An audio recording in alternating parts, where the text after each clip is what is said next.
MTN Coin эсиңиздерде болсо керек. Көптөр крипто менен байып кетем деп акчасын салып, аягында алданып калышты. Чындыгында MTN Coin бул эч кандай реалдуу криптовалюта болгон эмес. Бул пирамида болчу. Жан келгендердин акчасын алып туруп, мурунку келгендерге төлөп турушкан. Акыры баары кыйрап эл акчасынан кур калды. Дүйнөдө мындай афералар көп болду. Бернард Медов деген 65 миллиардтан ашык акча жыйнап түрмөдө каза болду. OneCoin 4,5 миллиард доллардан ашык акчаны алдап кетишкен. Плюс токен 4 миллиардтан ашык доллар менен 3 миллион адамды алдап кетишкен. Бизде ушундай бир шылуун жигит чыкты, өзүн Дархан деп тааныштырып, бирок өзүнүн аты Бекжан.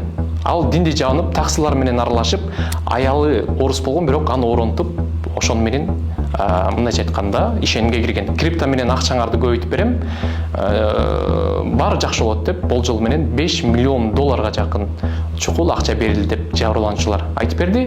Кээ бирөөлөр операцияга жетпей акчасын берип көз жумушту. Бул шайтандан дагы уялчу схема. Эми ал Дархандын адвокаты мага жазды, өзүн Маманов Данияр Шамаматович деп мага WhatsApp аркылуу жазып, бул маалыматты өчүрбөсөң, мыйзам чегинде чара көрөбүз деп. Кыскасы кечирим сурап, видеону өчүр деп жатышат. Бирок биз чындыкты айта беребиз. Эгерде бизди колдоңуздар келсе, ушул постту бөлүшүп коюңуздар. Ал эми Дархан тууралуу чыгарылыш биздин чекит YouTube каналыбызга чыкты.